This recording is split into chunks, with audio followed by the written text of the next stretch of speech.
기도하겠습니다. За залбирцгаая. 거룩하신 아버지 하나님, 오늘도 아모스를 공부할 수 있도록 은혜 베풀어 주심을 감사합니다. Ариун бурхан минь өнөөдөр ч гэсэн бид нарыг Амос номоос суралцах боломж өгсөнд баярлалаа. 오늘도 우리 학생들의 마음속에 근심, 걱정 다 하나님께 맡기게 해 주시옵소서. Өнөөдөр ч гэсэн оюутнууд маань өөрсдийн зүрх сэтгэлд байгаа зовнил болон санаа зовж байгаа асуудлаа бүгдийг эзэн бурханд өргөхөд туслаарай. 이 시간에 하나님의 성령께서 우리 마음속에 역사해 주시옵소서.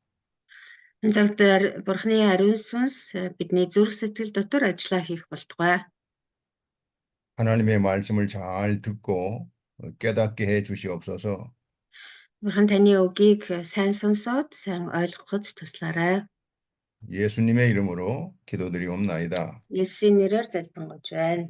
아멘. 오늘은 아모스 7장을 공부합니다. За өнөөдөр Амос 7 дугаар бүлгээс эхлээд үзнэ. 아모스 7장은 아모스가 본 세 가지 환상에 대해서 기록하고 있습니다. Амос 7 дугаар бүлэг болохоор Амосын үзсэн 3 үзэгдлийн тухайд өгүүлсэн бүлэг байгаа. 아모스가 본 세 가지 환상에 대해서 기록하고 있습니다. Амосын үзсэн 3 үзэгдэл. 첫 번째 대지는 За эхний хэсэг нь 아모스의 기도로 메뚜기의 재앙을 면해 주심.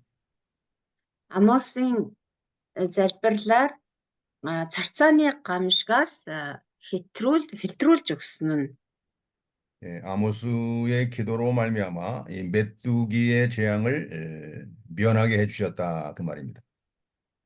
Амос залбирсан учраас бурхан тэр царцааны гамшигаас аварч гамшиг болохоос хэлтрүүлж өгсөн байна. 1절에서 3절까지입니다. 1-3 дугаар ишлэл. 자, 두 번째 대지는 아모스의 기도로 불의 재앙을 면해 주심. Амосын залбирлаар галын гамшигаас хэтрүүлж өгсөн нь.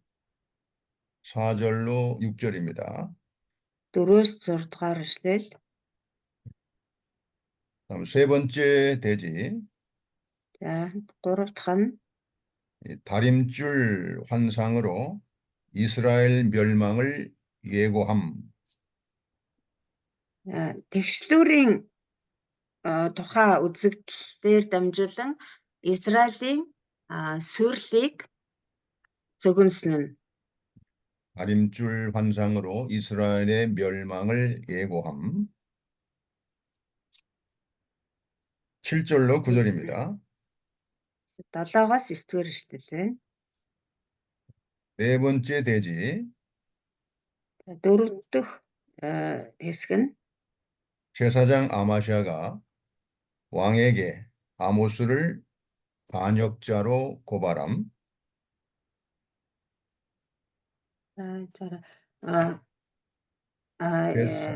제사장 아마시아가 왕에게 아모스를 반역자로 고발함. дахилч Амасия Амосыг хувирдагч гэж хаанд ховлсон нь. 10절로 13절. 10-аас 13 дугаар ишлэл. 다섯 번째 대지. 5 дахь хэсэг нь 아모스의 답변과 애언. Амосын хариулт ба иш үзүүлэлт. 14절로 17절. 14-өөс 17 дугаар ишлэл байна. 자, 그러면 1절 읽어주세요. За нэгдүгээр ишлэг уншъя. Эзэн бурхан надад ийхүү үзүүлсэн. Харагтун хаврын ургац соёолж эхлэхэд тэр царцааны сүргийг бий болгож байсан. Харагтун хаврын ургац нь хааны хадлангийн дараа байсан. 네, 아모스에게 첫 번째 환상을 보여주셨습니다. За Амост эхний үзэгдлийг үзүүлсэн байна. 주 여호와께서 내게 보이시는 것이 이러하니라고 했습니다. Эзэн Бурхан надад ийхүү үзүүлсэн гэж байна. 자, 왕이 풀을 벤 후에 풀이 다시 돋기 시작할 때에 주께서 메뚜기를 지으심에 했습니다.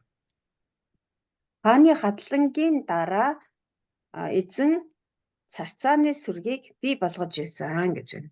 예, 이 본문은 당시에 아모스 당시에 이스라엘 왕이 전국 백성에게 명령하여 온 땅의 풀을 다 베게 했습니다. За энэ үед болохоор хаан бүх ард түмэндээ тушааж зарлиг болгож хадлан хадуулсан байна. 이 사실을 가지고 하나님의 심판을 예언하고 있습니다.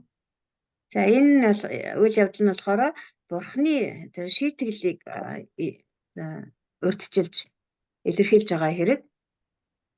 예, 왕의 명령으로 전국의 풀들이 일시에 다 배임을 당한 것처럼 하나님의 재앙이 임할 것을 보여주는 환상입니다. Өөрөөр хэлбэл хэдийгээр одоо хаан зарлиг гаргаад тэр орон даяар хадлан хадуулсан боловч яг л тэр хадлан хадхаар чинь бүх одоо өвс ургамлыг хяаруулж ингэж хадж огтолж авдаг шиг Бурханы тийм шийтгэлч гэсэн Израилийн дээр ирж байгаа гэдгийг илэрхийлсэн үйл явдал байсан. 그런데 이 본문에 풀이 다시 돋기 시작할 때에 주께서 메뚜기를 지으셨다고 했습니다. За тэгсэн энэ хадлангийн дараа дахиад одоо хаврын ургац нь хааны хадлангийн дараа байсан. Өөрөөр хэлбэл тэр бүх хадланг ингэж авсны дараа ургацыг хурааж авсны дараа нь хаврын ургац одоо яг дахиж одоо ургаж эхэлж байсан. Ургац соёолж эхэлж байсан. Тийм үед энэ явдлаарсан гэж байна. 이것은 하나님의 재앙으로 황무지가 된 이스라엘이 회복하려고 할 때에 다시 큰 재앙을 내리기 위해서 하나님이 준비하셨다는 것입니다. Энэ нь юу гэсэн үг вэ гэхээр хаврын ургац дахиад соёолж эхэлж ирсэн гэдэг нь болохоор одоо маш том тийм зовлон гамшигаар дамжуулж Бурхан Израилийг хяаруулж одоо сүйрүүлсний дараа дахиад одоо за болсон байлгүй дээ гэж бодчихвол дахиад Бурхан тэр гамшигыг ирүүлэхээр бэлдэж байгаа, дараагийн гамшигыг ирүүлэхээр бэлдэж байгаа гэсэн үг юм. 배웠는데 풀이 다시 돋기 시작할 때에 메뚜기가 이렇게 발생했다는 것입니다. За тэгээд тэр нөгөө яг тэр нөгөө хэлсэнчлэн хаврын тэр ургац дахиад соёолж эхэлж байх үед царцааны сүрэг бий болж байсан гэж байна. 이 메뚜기는 재앙을 상징하는 것입니다. Энэ царцааны сүрэг гэдэг нь бол гай гамшигыг илэрхийлж байгаа. 우리도 이 세상을 살아가다 보면은 어려움을 당해서 고통을 당하고 있을 때 또다시 큰 재앙을 만난다는 그런 어려운 환경을 말합니다. За тэгэхээр энэ үйл явдлууд бидний амьдрал дээр ч гэсэн тохиолддог байгаа тийм ээ. Бид нэг зовлон ингээ наран гэрэлэгч юугаа хаачихтаа микрофоно бид нэг гамшигыг одоо туулаад тэр зовлонг ингээ туулаад арай хишний өнгөрөөд дөнгөж одоо өндийж байтал дахиад дээрэс нь их гамшиг зовлон учрах тийм тохиолдол байдаг. 이스라엘이 이렇게 하나님 앞에 범죄를 함으로 말미암아 이 재앙이 이렇게 더 강한 재앙을 만난다는 것입니다. Тэр Израилийн хувьд болохоор яалтчгүй өөрсдөө гэм нүгэл хийсэн учраас тэр гэм нүглийнхээ уршгаар гэмшихгүй байсан учраас түүнийхээ улмаас нэг зовлон өнгөрсөн ч гэсэн дараа нь дахиад илүү том зовлон ирж байсан. Гамшиг 이것이 ирж 오늘 байсан. 메뚜기 재앙을 통해서 보여주는 그러한 하나님의 계시입니다. Тэр үүнийг энэ тухай бурхан энэ царцааны гамшигаар дамжуулан Израильчуудад сануулж хэлж харуулж байгаамаа. За 2 дугаар ишлэл. Энэ нь газрын ногоог идэж дуусахад тэр үед би хэллээ. Эзэн бурхан өршөөн сойрох. Яаков нь жижиг учраас яаж зогсож чадах вэ? 네, 이 메뚜기가 땅의 풀을 다 먹었습니다. Энэ царцаа болохоор тэр хамаг газрын ногоог идэж дууссан гэж. 땅의 풀이 다시 자라날 때 메뚜기가 다시 그 풀들을 다 먹었다는 거예요. Өөрөлдвөл тэр нөгөө хадлан хадаж дуусны дараа хаврын ногоо дахиад соёолж эхэлж байсан. Гэтэл дөнгөж соёолж ядж байгаа тэр ногоог энэ царцаанууд идэж дуусгачихсан байна. 이것은 이스라엘의 재앙이 더 큰 재앙을 만나서 이스라엘 아주 어려운 난국에 빠진 것을 말합니다. Энэ нь болохоор Израильчууд нэг зовлон арай ядан гэтлээ дуусчаадтай л дараа нь дахиад тэрнээс ч илүү хүнд хэцүү том зовлон тэдний дээр ирсэн гэсэн үг юм. 아모스가 이걸 보고 하나님께 기도하는 것입니다. Тэгээ үүнийг хараад Амос бурхан тандан залбирсан байна. 여호와여 청하건대 용서하여 주시옵소서 이렇게 간청을 합니다. Эзэн бурхан минь ээ өршөөн сойрхооч гэж залбирсан байна. 이스라엘의 죄를 용서하여 주시옵소서. Израилийн гэм нүглийг өршөөж сойрхооч. 야곱이 미약하오니 어떻게 서리이까 이렇게 간청을 합니다. Яаков жижигхэн учраас яаж зогсож чадах гэлээ гэж гуйсан байна. 이것은 아모스의 기도, 아모스의 기도하는 내용입니다. Энэ бол Амосын залбирч ирсэн агуулга байна. 이스라엘이 거듭되는 재앙으로 아주 멸망하게 되었다는 것입니다. Израиль болохоор дахин давтагдж байсан олон удаагийн тэр гамшигаас болоод сүрлийн ирбэгдэр тулсан байсан. 그래서 아모스가 이스라엘의 죄를 용서해 달라고 간절히 기도하는 것입니다.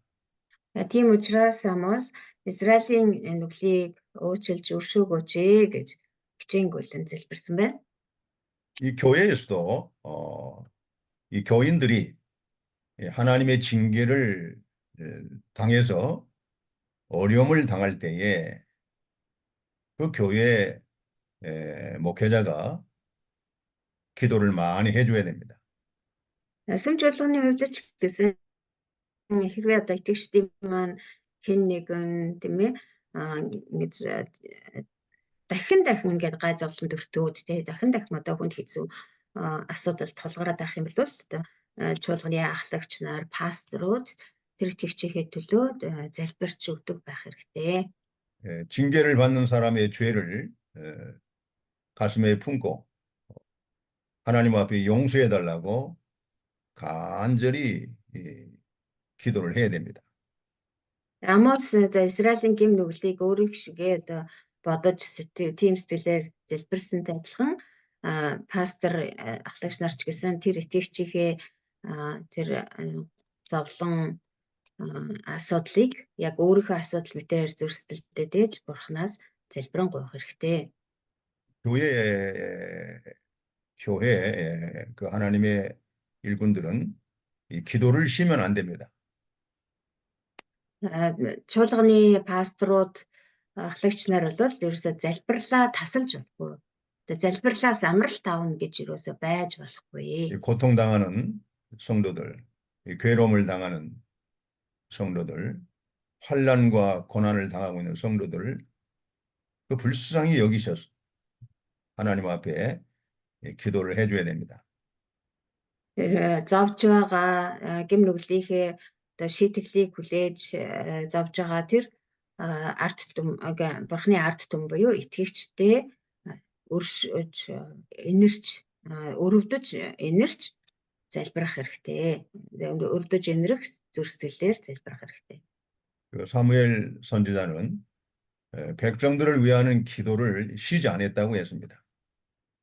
Бидний мэдээ Самуэль иш үзүүлэгч болохоор энэ арт түмний төлөө залбирахаа зогсоох нүгэл надаас хол байгээ гэж хэлсэн байгаа. 기도를 쉬는 죄를 범하지 않았다고 했습니다. Одоо арт түмнийхээ төлөө залбирлаа зогсоох нүглийг би хийгээгүй. 하나님의 일꾼이 залбирлаа зогсоож нүгэл хийж байгаагүй гэж хэлсэн. 하나님의 일꾼이 기도를 하지 않는 것이 죄입니다. Бурхны хүмүүс ялангуяа одоо бурхны ажилчин бид нар бол залбирахгүй байх нь гим нүгэл юм аа. 하나님의 일꾼들은 그 성도들을 가슴에 품고 항상 기도해 줘야 됩니다. Бурхны ажилчид бид нар бол итгэгчтэй үргэлж зүрх сэтгэлдээ тийм тэдний төлөө залбирч өгдөг байх ёстой. 그래야 하나님이 그들을 용서하시고 또 그들에게 하나님이 은혜를 베풀어 주시는 겁니다. Тэгхийн бол бурхан тэднийг уучлж тэдэнд өршөөл нэгүслээ болгож өгдөг байгаа. 이와 같이 아모스가 그 이스라엘의 계속되는 그 징벌에 대해서 하나님 앞에 불쌍히 여겨달라고 기도하는 것입니다. Яг үүнтэй адилхан Амос ч гэсэн Израилийн дээр дахин давтагдж байгаа гай гамшигын төлөө Бурханаас тэднийг өршөөн сойрхооч гэж хичээнгүлэн гуйсан байна. 3절 읽어보세요. 3-р эшлэл эзэн энэ тухай өөрийн бодлоо өөрчилсөн. Энэ нь болохгүй гэж эзэн альцсан. 여호와께서 이에 대하여 뜻을 돌이키셨으므로 이것이 이루어지지 아니하리라 여호와께서 말씀하셨느니라 했습니다. Тэгэхээр эзэн энэ тухай бодож ирсэн тэр бодлоо өөрчлөөд энэ нь болохгүй гэж альцсан гэж. 하나님이 아모스 선지자의 그 간절한 기도를 들으셔서 뜻을 돌이켜서 재앙을 내리지 않으신 겁니다. Бурхан иш үзүүлэгч Амосын тэр чин сэтгэлээсээ залбирсан залбирлыг сонсоод тэгээд бодлоо өөрчилсөн учраас тэр гамшигыг тэдний дээр одоо буулгаагүй хэлтрүүлж өгсөн байна. 두 번째 대제입니다. хоёрдугаар хэсэг нь 아모스의 기도로 불의 재앙을 면해 주심. Амосын залбирлаар галын гамшигаас хэлтрүүлж өгсөн. 아모스가 본 두 번째 재앙은 불로 심판하는 재앙입니다. Амосын үзсэн хоёр дахь үзэгдэл нь болохоор галын гамшиг байсан. 자, 이 재앙은 첫 번째 메뚜기 재앙보다 더 강력한 재앙입니다. галын гамшиг нь болохоор эхний гамшиг болох тэр царцааны гамшигаас ч илүү аимшигтай гамшиг байсан. 하나님의 징벌이 임했는데도 회개하지 않고 계속해서 불순종하게 되면 하나님은 더 강한 징벌로 심판하십니다. Бурхан одоо гэм нүглийг нь сануулад шийтгээд байхад ч гэсэн гимшихгүй тэр гэм нүглээ өвөлцөр байх юм бол Бурхан илүү их одоо хүнд шийтгэлийг өнөдөлдөг. 4절 읽어보세요. 4-р эшлэг уншия. Эзэн Бурхан надад ийхүү юмыг үзэлсэн. харагтун эзэн бурхан тэдэнтэй галаар тэмцэхээр дуудаж байсан. Тэр гал нь агуу гүнийг шатааж тариалангийн газрыг ч төөмөрдөж эхэллээ.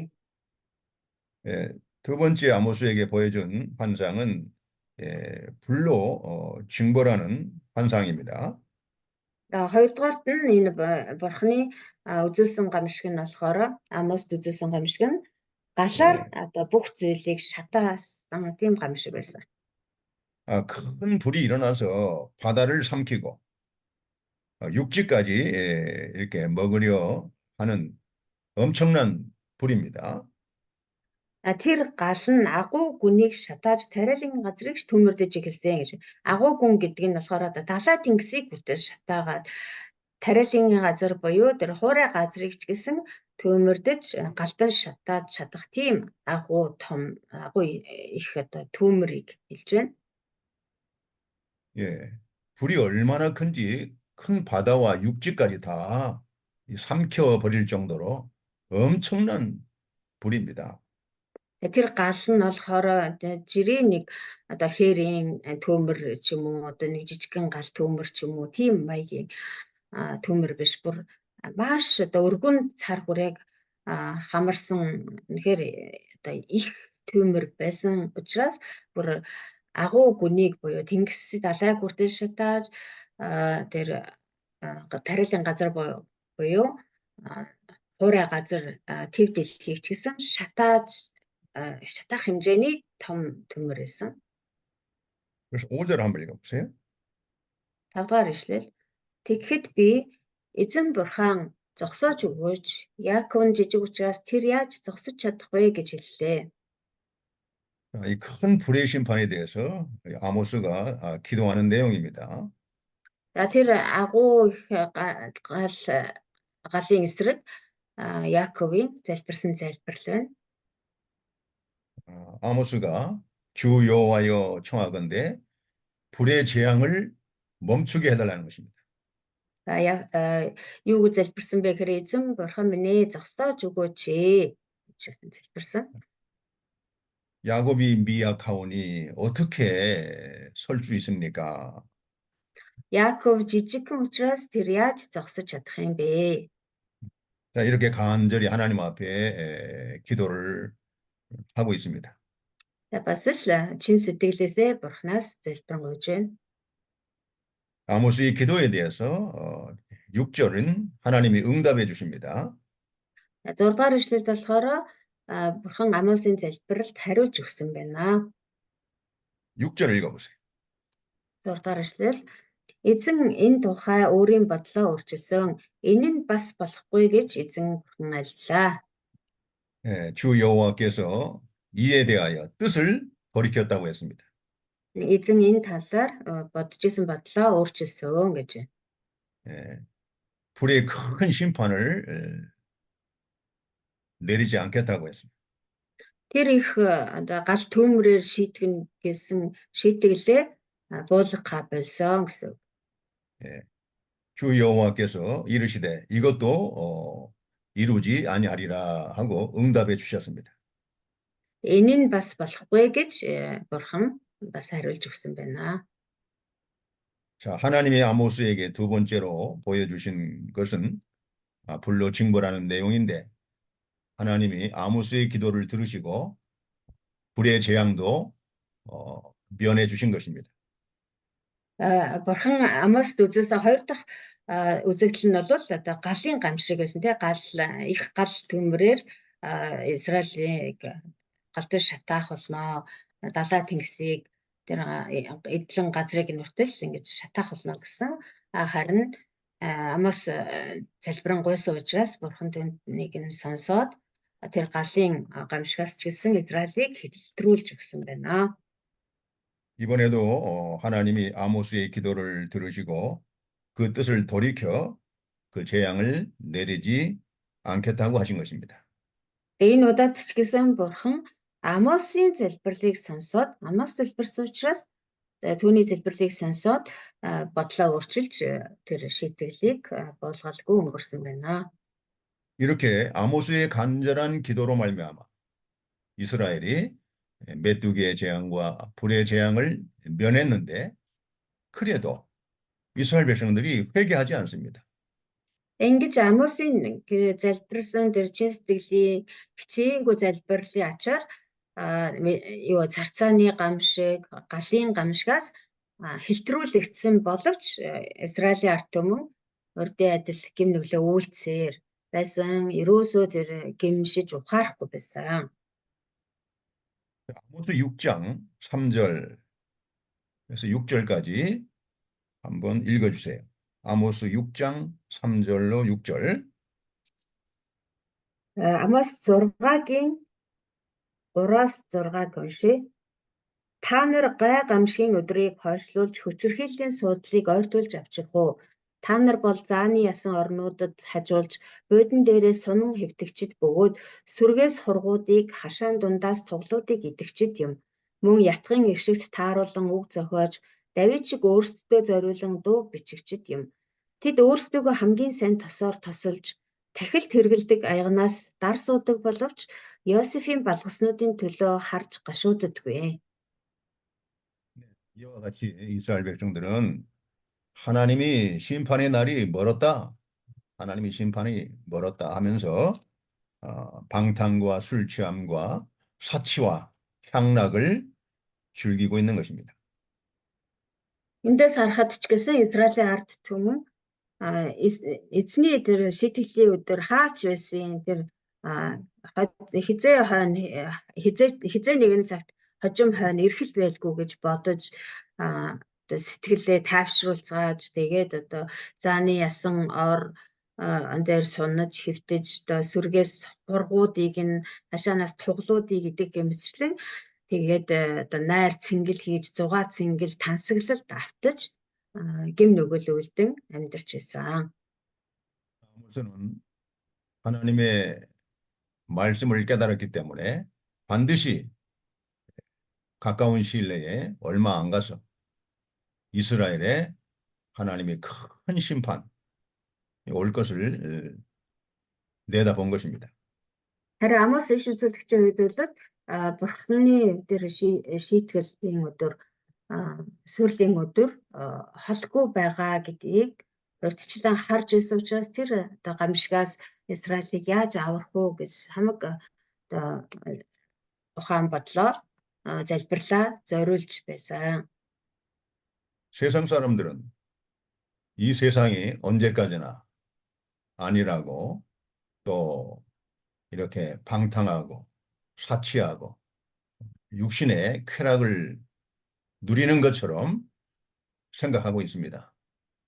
Энэ дэлхийн хүмүүс бол энэ дэлхийн эцсээ хүртэл өөрт мөнх ийм одоо баян тансаг санаа амар өөртөөгөө зугаацуулаад зугаа зингэл хөөцөлтөөл тансаглаад тэгээд амьдраад ээж болох газар юм шиг бодож санаж амьдрдаг.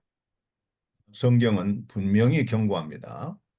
Гэтэл Библи бол бидэрт маш тодорхой сануулж хэлж байгаа. 하나님을 대적하고 하나님을 불순종하는 이 세상에 대해서 하나님은 때가 되면 반드시 징벌할 것을 경고하고 있습니다. Бурхантай тэрсэлддэг, бурханд дуулуургүй энэ дэлхийг ертөнцийг бурхан цаг нь болоход заавал шийтгэх болно, суйруулах болно гэж хэлсэн байна. 이 세상의 죄에 대해서 하나님의 심판이 반드시 임할 줄 알고 그걸 내다보고 경고를 해야 됩니다. Тэр энэ дэлхий, энэ ертөнцийн гэм нүглийн эсрэг бурхны шийтгэл гарцаагүй ирэх болно гэдгийг урьдчилан харж түүнийг одоо бусд хүмүүст энэ дэлхийн хүмүүст сануулж хэлж өгдөг байх хэрэгтэй. 우리는 항상 장차 올 환란을 대비하는 신앙이 바른 신앙입니다. Бид нэр бол одоо үргэлж энэ айсуу аюулт гамшигт бэлэн байдаг тийм итгэлтэй хүмүүс. 세상에 대해서 평안하다, 잘 된다 이렇게 우리가 안일한 태도로 우리가 일을 할 수가 없습니다. 하나님의 일을 할 수가 없어요. Тэрнээс биш одоо бүх юм сайхан байна, болж байна. Ингээл одоо амьдарч яхад болно, бүтнээ аяндаа сайхан болно гэх мэт гэсэн ийм одоо өөрийгөө тайвшруулсан хуурамч амгаланд автсан ийм байдлаар Бурхны ажлыг бид ерөөсөө хийж чадахгүй маа. 요셉이 애굽에서 바로왕 앞에서 바로왕의 꿈을 해석했죠. Йосефийг бид нар сайн мэднэ тийм ээ.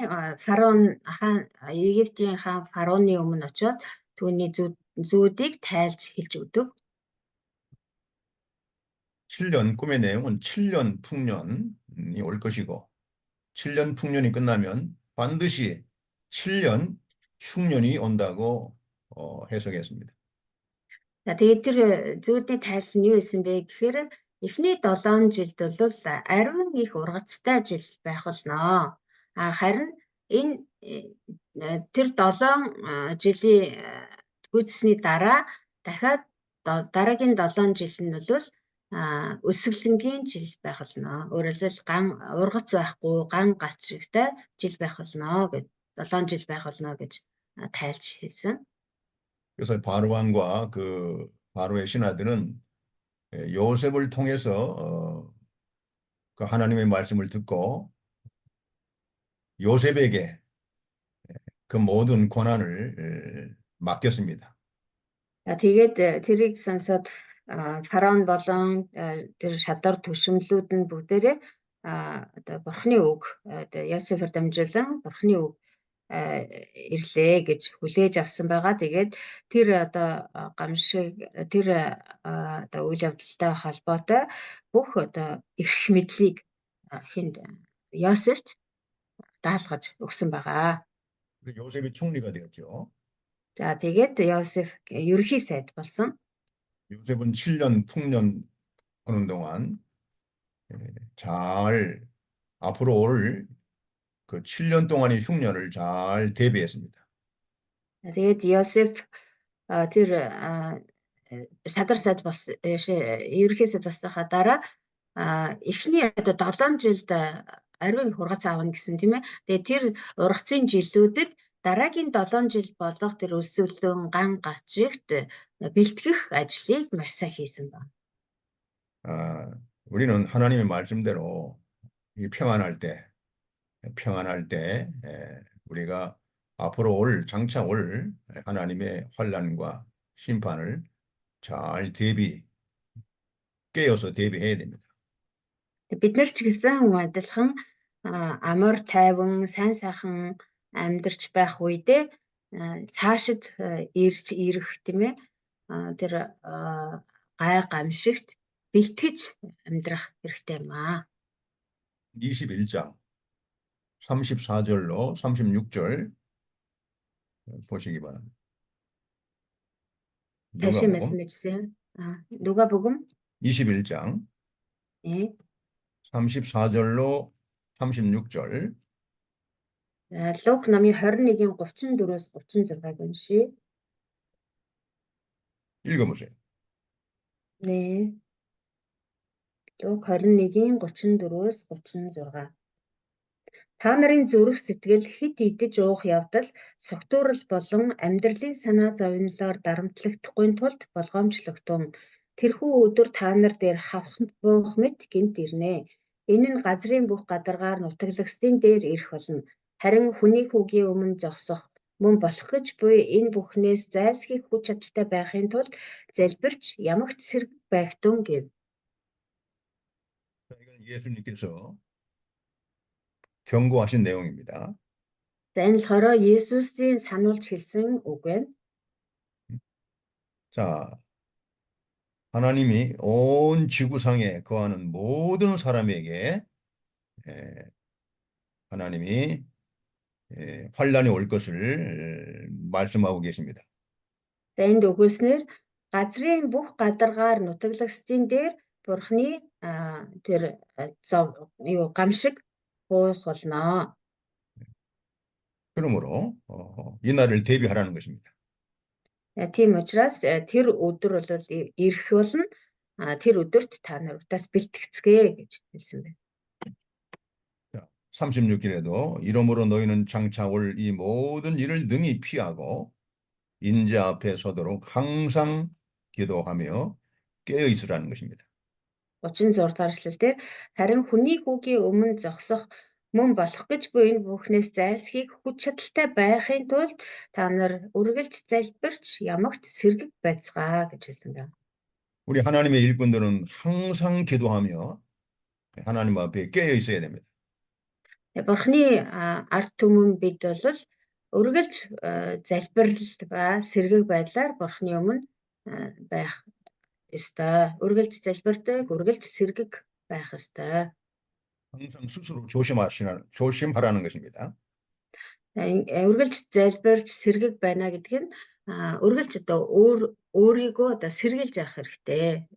그렇지 않으면 이 세상의 풍습에 우리가 빠지는 거예요.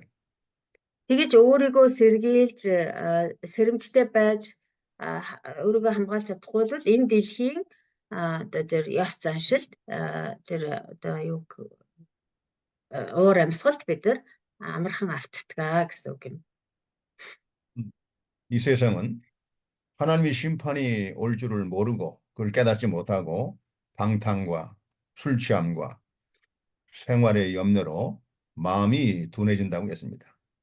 Энэ дэлхийн хүмүүс болохоор яадгүй гэхээр Бурхны тэр шийтгэл ирнэ гэдгийг ерөөсө бодохчгүй, санахчгүй сэтгэл амар эдэж ууж аригтэн согтуурч амьдралын санаа зовнилт дарамтлагдаж амьдардаг.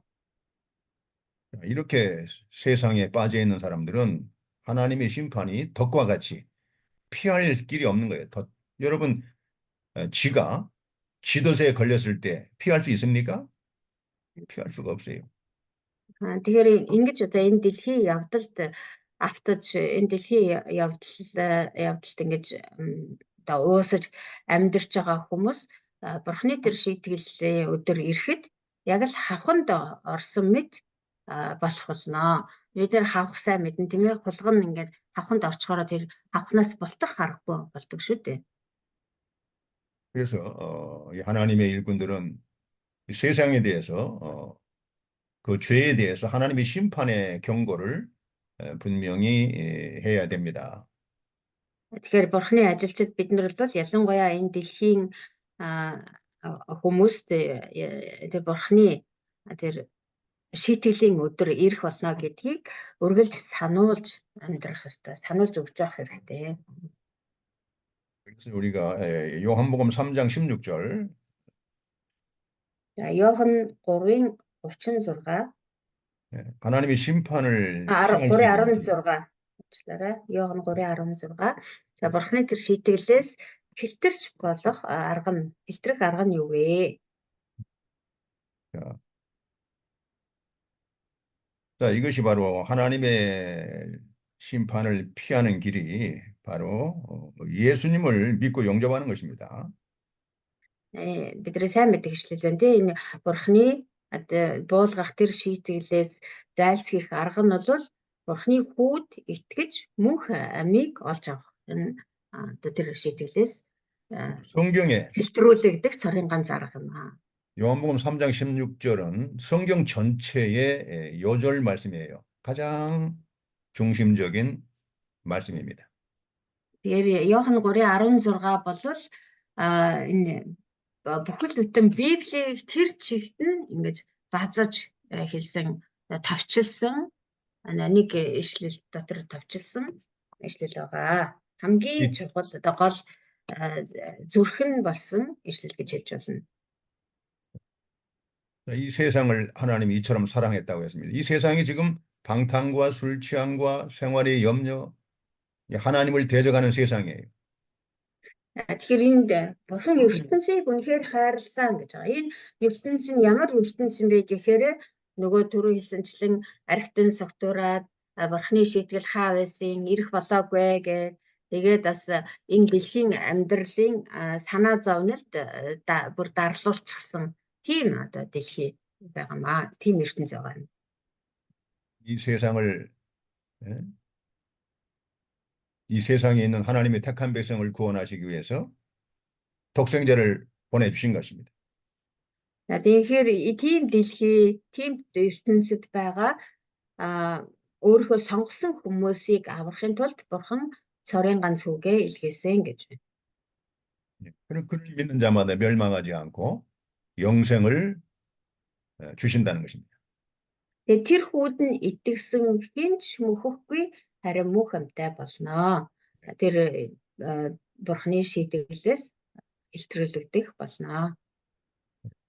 세상에서 멸망하지 않는 유일한 길은 예수 그리스도를 믿고 영접하는 것입니다. Тэр энэ дэлхийд энэ ертөнцтэй хамт суйрхгүй, шийтгүүлэхгүй байх цорын ганц зам бол Есүс Христэд итгэх явдал юм аа. 자, 17절. 자, 18절 읽어보세요. 요한복음 3장 17절, 18절. За Иохан 3-ын 17-18-ыг уншъя. Бурхан өөрийн хүүгээ ертөнцийг яллахын тулд биш, харин түүгээр дамжуулан ертөнцийг аврахын тулд ертөнц рүү илгээсэн билээ. Түүнд итгэдэг хүн яллагдахгүй, харин үл итгэдэг хүн аль хэдийн яллагдсан. Учир нь тэр хүн Бурханы цорын ганц хүүгийн нэрэнд итгээгүй юм аа. 하나님이 독생자를 세상에 보내신 것은 세상을 심판하려고 하는 것이 아니고 세상을 구원하시기 위해서 독생자 예수님을 보내신 겁니다. Бурхан Есүсийг энэ дэлхий рүү илгээсэн нь энэ ертөнцийг яллаж шийтэх зорилготой биш ээ. Харин энэ ертөнцийг аварч мөнх амийг өгөх зорилготой байсан. Тэр зорилгын төлөө Есүсийг цорын ганц хүүгээ энэ дэлхий рүү илгээсэн. 독생자 예수 그리스도를 믿지 않는 사람들은 그 죄로 말미암아 결국은 멸망을 당한다는 것이죠. Харин тэр Бурханы цорын ганц хүү Есүс Христэд итгээгүй хүмүүс болохоор тэр гэм нүглийнхээ улмаас Бурханы шийтгэлээс хэлтэрч чадахгүй. 자, 아모스 7장 가봅시다. 자, эргээд Амос 7-р бүлэг яваач. 자, 그래서 하나님이 아모스에게 보여주신 두 가지 환상은 아모스의 기도로 말미암아 하나님이 다 면해 주셨습니다. За, ингээд Бурханы одоо Амост үзүүлсэн хоёр гамшиг байсан тийм одоо цах цааны гамшиг, галын гамшиг. Тэгээ тэр хоёр гамшиг нь болохоор Амосын зоочлох залбирал, тэр жиздлийн залбирлаа дамжуулан залбирлын ачаар Израилийн ард түмний дээр буулгүй өнгөрсөн.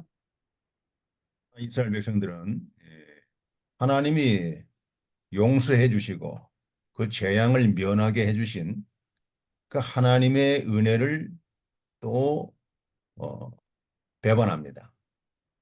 Тэгсэн хэдий ч гэсэн Израилийн ард түмэн тэр гамшигаас хэлтрүүлж өгсөн тэр гэм нүглийг нь өршөөж уужилсан Бурханы тэр өршөөл нэгүүлслийг үл таамсарлаж Бурханаас нүүр буруулж нөгөө гэм нүглээ үргэлжлүүл үйлдсэр байсан. 그래서 세 번째 이제 환상의 내용은 다림줄 환상입니다. За тэгээд 3 дахь удаад нь Бурхан Амост тэгшлүүрийн тухай үзэгдлийг үзүүлсэн байна. 그리고 이 다림줄 환상은 끝까지 회개하지 않고 하나님을 불순종하는 이스라엘 백성들에게 결국은 이제는 하나님이 용서하지 않고 하나님이 심판으로 멸망한다는 것을 확실하게 경고하는 것입니다. Тэгэхээр энэ тэгшлүүрийн тухай үзэгдэл нь болохоор эцэг хүртэл гэм нүглээ гэмшгүй, ухаарахгүй, эргэж буцаж чадахгүй байгаа тэр Израилийн дээр эцэст Бурхан ял шийтгэлээ заавал буулгах болно гэдгийг сануулж хэлсэн үзэгдэл байгаамаа. 우리가 이 구약에서 이 하나님의 백성들이 범죄로 말미암아 이제 하나님이 용서해 주시고 또 용서해 주셨지만 그들이 끝까지 회개하지 않고 또 하나님을 불순종할 때 결국은 그들의 죄값으로 다 멸망을 당합니다. Уучин гэрээний түүхээс бид нар харж байгаачлан бурхан Израилийн ард түмнийг дахин уужилж дахин тэр ял шийтгэлээсээ хэлтрүүлж өвчсөн гэвч одоо Израилийн ард түмэн бурханы тэр өршөөл нэгүслийг ч мэдэхгүй гэм нүглээ үйлдсээр байсан учраас эцсийн эцэст бурхан тэдний дээр уур хилэнгээ асгаж тэднийг сүрүүлсэн байгаа. 그래서 우리는 구약에서 이 하나님의 심판하는 걸 우리가 하나님의 심판을 통해서 교훈을 받아야 됩니다. Тэр хуучин гэрээгээр дамжуулан бурханы тэр шийтгэлийн талаар бид нэр сургамж авах ёстой юм аа. 하나님은 반드시 죄에 대해서 심판하신다는 것을 우리는 믿어야 됩니다. Бурхан гэм нүглийг бол заавал шийдэгдэгэ гэдэгт бид нар итгэх ёстой. 그러나 하나님은 심판하기 전에 반드시 하나님의 선지자, 하나님의 일꾼을 통해서 회개할 수 있는 기회를 주십니다. Гэхдээ тэгж шийдэхээс өмнө бурхан заавал урьдчилж өөрийнхөө хүмүүсийг, өөрийнхөө иш үзүүлэгчдийг илгээж тэднэрээр дамжуулан гэмших боломжийг заавал олгодог байгаа. 회개하고 돌이키는 자는 하나님이 구원해 주십니다. Тэгээд гэмшээд эргэсэн хүмүүсийг бол бурхан авардаг. 그러나 끝까지 회개하지 않고 불순종하는 자들은 반드시 그 하나님의 심판으로 멸망을 당했다는 것입니다. Харин эцэг хүртэл гэмшихгүй байгаа тийм дуулуургүй хүмүүс бол эцэст нь бурханы шийдэлийг заавал хүртдэг байгаамаа. 그래서 오늘날 우리는 이 복음은 양면성이 있습니다. 복음은 양면성이 있는데 첫 번째는 하나님의 죄에 대해서 반드시 심판한다는 내용입니다. Тэгэхээр өнөөдөр ч гэсэн бид нар өөрсдөө дээрээ хэрэгжүүлэх юм бол бурханы сайн мэдээ бол хоёр талтай байдгаа гэдгийг маш сайн ойлгох хэрэгтэй. Нэг тал нь бол бурхан гэм нүглийг заавал шийдэгдэг байгаа. 하나님은 그 심판하는 가운데서도 예수 그리스도를 이렇게 하나님의 보내신 예수 그리스도를 믿고 영접하는 자에게는 반드시 하나님이 구원해 주신다는 거예요. Тэгээд нэг талдаа одоо бурхан гэм нүглийг үзэн яддаг учраас гэм нүглийн эсрэг бол шийтгэлээ заавал буулгадаг, гэм нүглийг заавал шийдэгдэг. Гэхдээ тэг шийтгэл дундаач гэсэн бурхан өршөөлөө мартдаггүй. Есүс Христийг өөрийнхөө цорын ганцгүй Есүс Христийг илгээж түүний нэрэнд итгэсэн хүн болгоныг тэр шийтгэлээс хэлтрүүлж аварч тэгээд мөнх амийг өгдөг байгаамаа. 이 복음은 죄에 대해서 하나님이 반드시 심판할 것이고 또 한 가지 그 죄에 대해서 죄에서 구원받는 길은 회개하고 예수 그리스도를 믿는 것입니다. Тэр сайн мэдээний хоёр тал гэх юм бол нэг тал нь болохоор гэм нүглийг бол бурхан заавал шийдэгдэг. Нөгөө тал нь болохоор гэм нүглийн шийдэглээс аврагдах цорын ганц зам нь бол гэмшээд эргэж одоо Есүс Христэд итгэх явдал юм аа. Тэгэх юм бол тэр гэм нүглийн шийдэглээс аврагдана.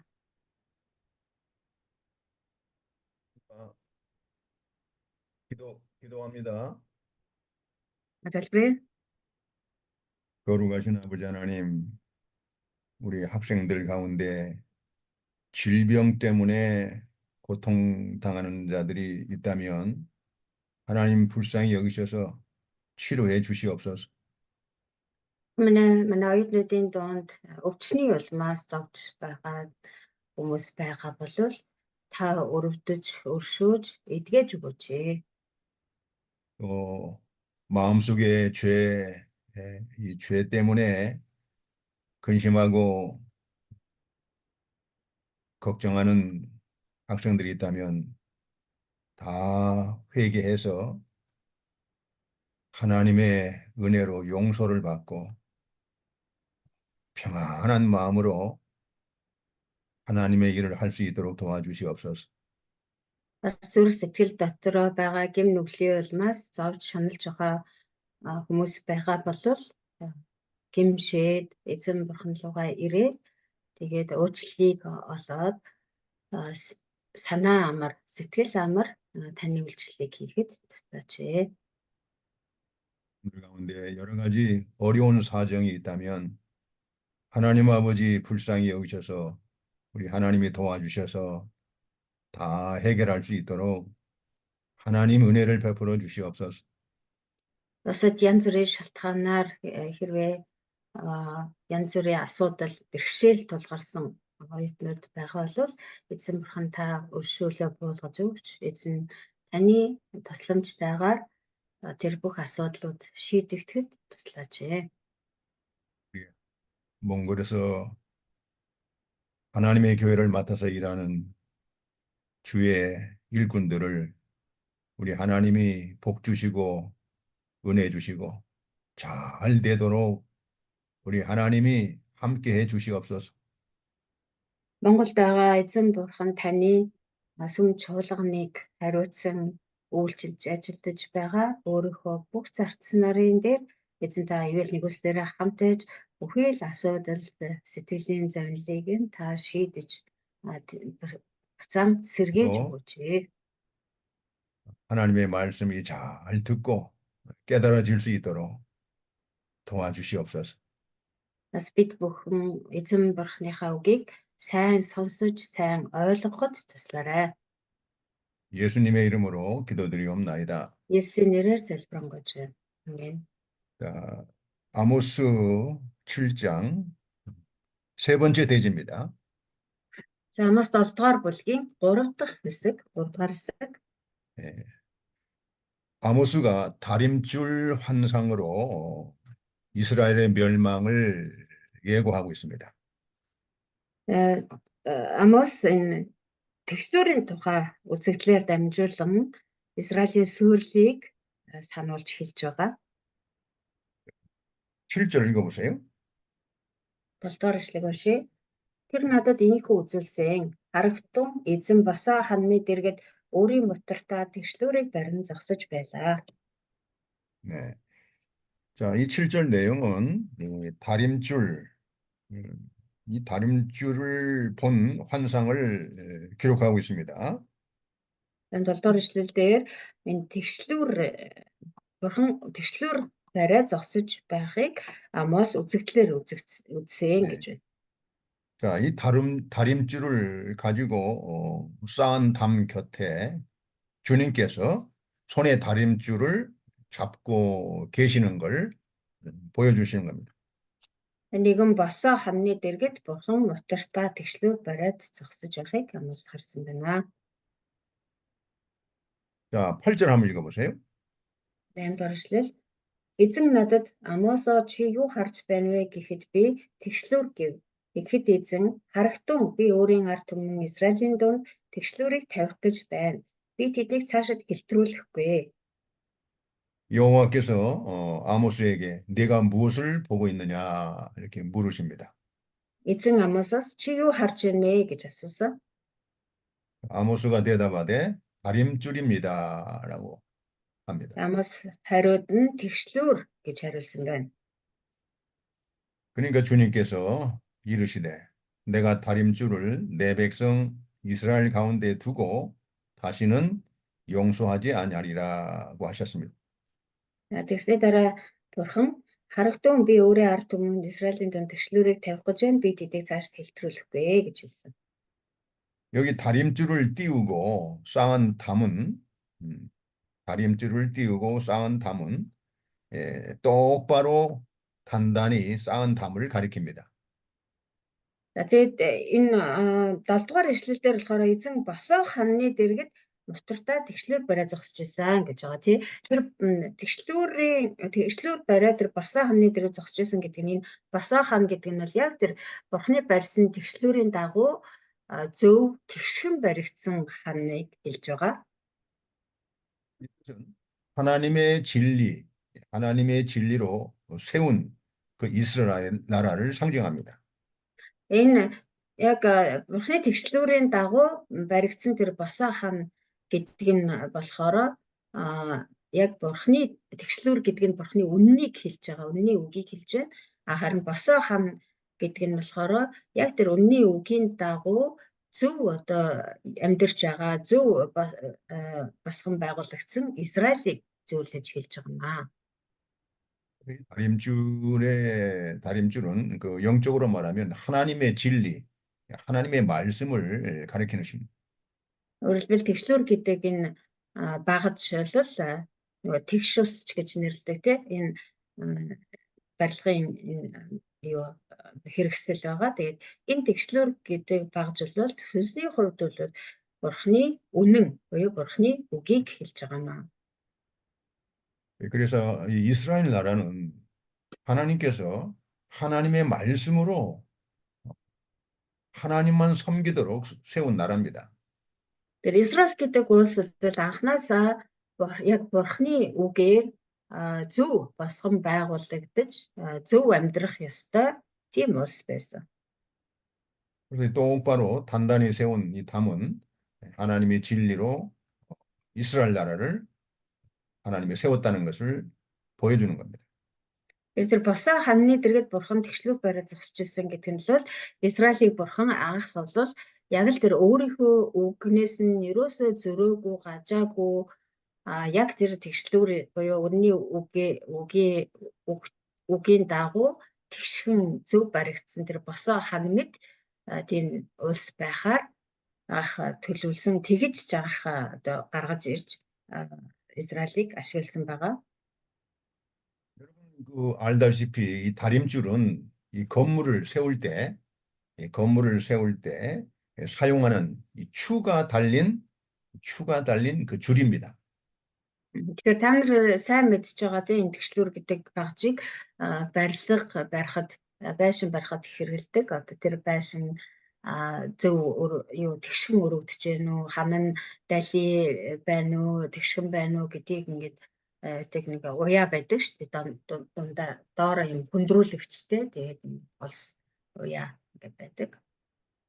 여러분 다림줄을 사용해 보셨습니까? Та нар одоо тэгшлүүр хэрэгжилж үзчихсэн үү?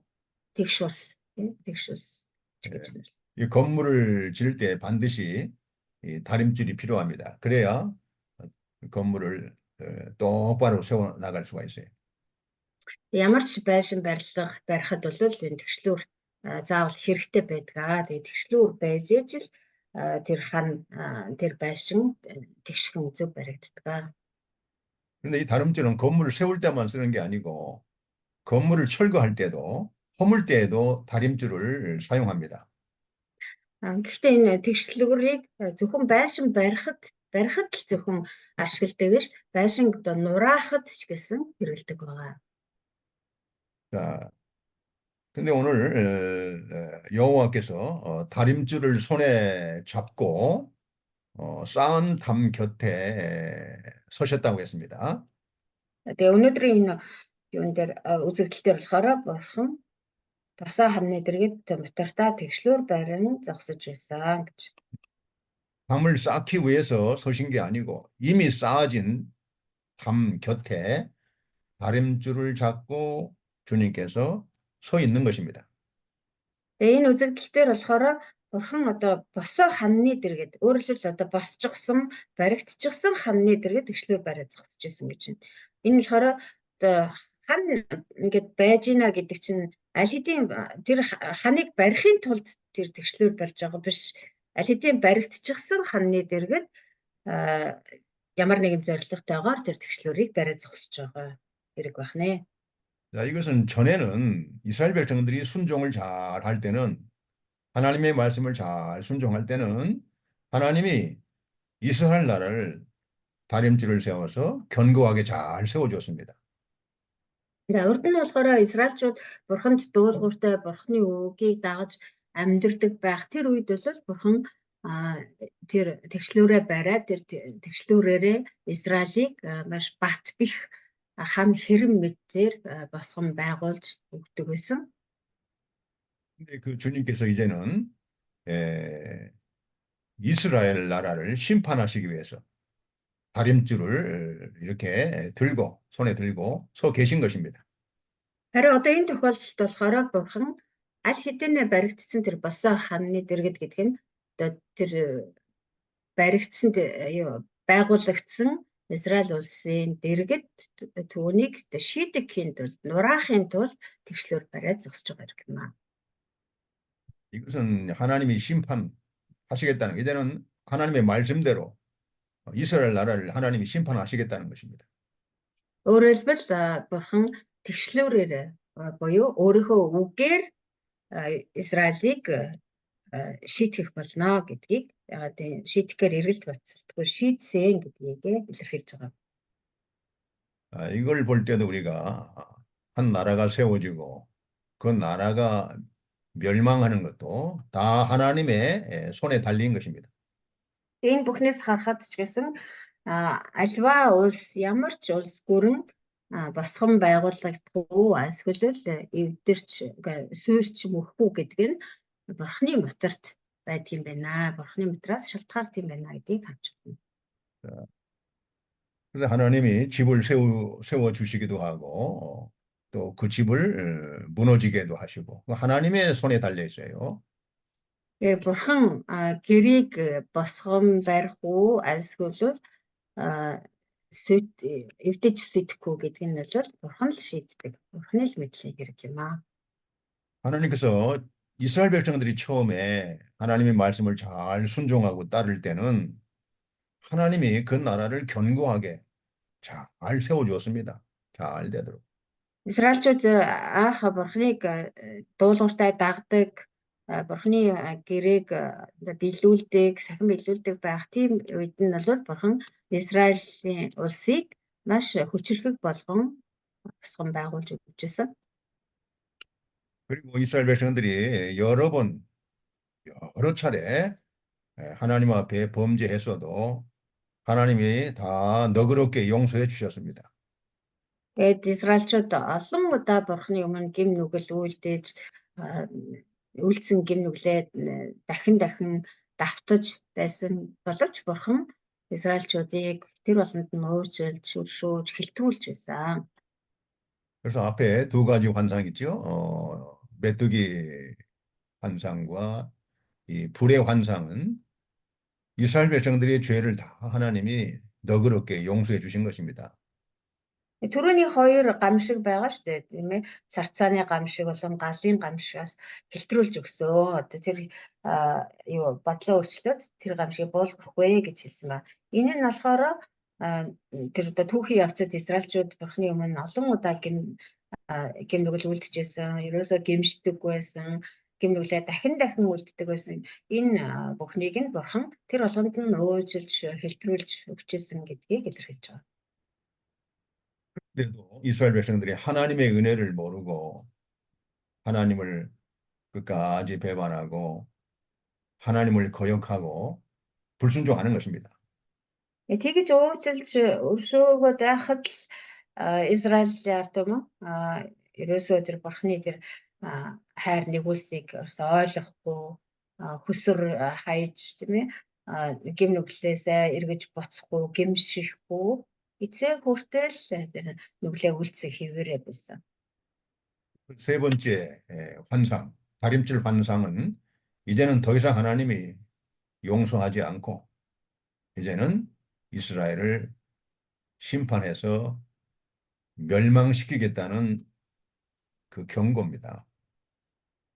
Тэр эцэст энэ тэгшлүүр гээд 3 дахь үзэгдлээрээ дамжуулаад одоо цаашид би одоо хэлтрүүлэхгүй одоо болсон хэмжээ хязгаар нь тулсаа тэд нэр л одоо гим нүглийнхээ шанг заавал хүртэх болно гэдгийг урьдчилж зөвнө хэлж байгаа харуулж байгаа үзэгдэл юм аа. 네. 9절. 9절 읽어요? 네. 9절 хэлсэн. Исаакийн мөргөлийн өндөрлгүүд эзгэрч Израилийн ариун газрууд нь хоосон хэвтэг болно. Дараа нь би Иробамын гэрийн эсрэг элттэйгээр босох болно. 하나님이 심판 하는 그 내용이 여기에 언급되고 있습니다. Энд болохоор бурхан одоо Израилийг шийтгэх болно. Ингэж шийтгэх болно гэдгийг илэрхийлсэн байна. 여기 이삭의 산당들이 황폐한다 말이죠. Исаакийн мөргөлийн өндөрлгүүд эзгүүрнэ гэсэн байна. 자, 이 이삭의 산당은 그 당시에 그 이삭은 아브라함의 아들이죠. 아브라함의 아들 이삭을 존경하는 마음으로 그 이삭이 그 예배 드렸던 곳에 산당을 세워서 그 이삭을 숭배하는 그런 장소였습니다. Исаакийн мөргөлийн өндөрлгүүд гэдэг нь болохоор Авраамийн хүү Исаакийг хэлж байгаа тийм ээ. Тэгээ Израильчууд одоо Исаакийг одоо шүтэж өөрсдөө шүтэн болгож шүтэж түүнд мөргөдөг болсон байгаа. Тэгээд нөгөө Исаак бурханд зориулсан тахил өргөж исэн тэр газарт нь Исаакт зориулж мөргөлийн өндөрлгүүд бариад тэгээд тэндээ очиж Исаакт мөргөдөг. Исаакийг одоо шүтэнэ болгож мөргөл өргөдөг, тахил өргөдөг болчихсон байсан. Тэр мөргөлийн өндөрлгүүдийг хэлж байгаа юм. 그러니까 하나님께 예배드린 게 아니고 그 이삭 사람을 숭배한 것입니다. Бурханд мөргөх биш Исаак буюу одоо хүнд мөргөдөг болчихсон байсан гэсэн. 이것은 하나님보다 사람을 더욱 숭배하는 사상입니다. Энэ бол Бурханыг хүндлэх биш хүнийг хүндэлж мөргөдөг, хүнийг дахин шүтдэг үзэл санаа гэсэн үг ээ. 이것은 미신이며 우상 숭배하는 죄입니다. Энэ бол мухар сүсэг өөрөөр хэлбэл хуурамчтай шүтэж байгаа хэрэг юм аа. 그래서 이 이스라엘 백성들은 하나님을 숭배하고 하나님께 예배 드려야 할 곳에서 그 이삭, 그 사람을 숭배하고 이삭을 기념했던 것입니다. Бурхныг хүндэлж, бурхныг мөргөж байх ёстой газарт Израильчууд бурхныг биш хүнийг хүндэлж, хүнд мөргөл үлдэж байсан байна. Ийм гинүгэлд автсан байсан байна. 아무리 훌륭한 사람이라도 세상을 떠난 후에는 숭배하지 말라고 했습니다. 숭배하는 것은 이것은 하나님의 말씀을 거역하는 것입니다.